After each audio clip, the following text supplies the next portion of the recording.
अस्सलाम वालेकुम। आज हम चपली कबाब बना रहे हैं। जब भी बड़ी ईद आती है हर घर में चपली कबाब बनाने की फरमाइश की जाती है।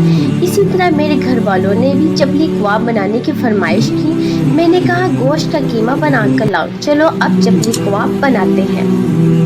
चपली कबाब बनाने के लिए प्याज 4 दरमियाने साइज के कटे हुए, लहसुन अदरक का पेस्ट 2 खाने के चम्मच, हरी मिर्चें 12 अदद पिसी हुई, टमाटर 5 अदद, दरा मिर्चें 4 बड़े चम्मच, नमक हस्बे जायका, बेसन 6 बड़े चम्मच, खुश्क धनिया 4 चम्मच, जीरा पिसा हुआ 2 चम्मच, अजवाइन 1 चम्मच, कसूरी मेथी 2 चुटकी, 2 अंडे। ये कीमा 2 किलो का है। सबसे पहले लहसुन अदरक का पेस्ट डालें, फिर हरी मिर्चें 12 अदद बारीक पिसी हुई डालें। इसके बाद टमाटर बारीक कटे हुए 5 अदद दरमियाने साइज के डालें।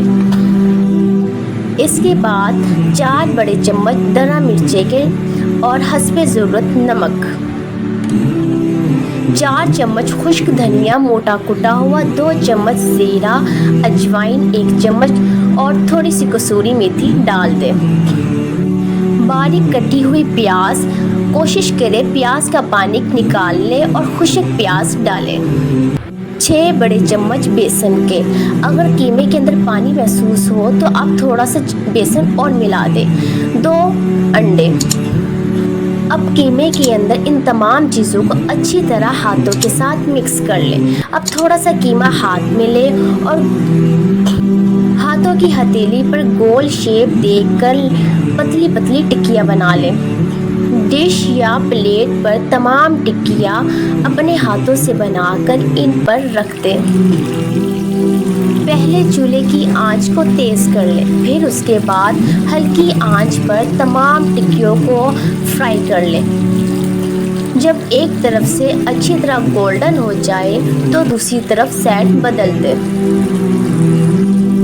इसी तरह आपके तमाम चपली कबाब आस्ता आस्ता हल्की आंच पर फ्राई करते जाएं। इससे ऐसे करने से कीमा अंदर तक गल जाता है। अगर आपने तेज़ आंच पर फ्राई किया तो कीमा अंदर से नहीं गलेगा और चपली कबाब की रंगत भी अच्छी अपने चपली कबाब देखने में भी बहुत अच्छे लग रहे हैं। चपली कबाब जूसिस और चटपटे, खाने में मज़ेदार लगे सबको।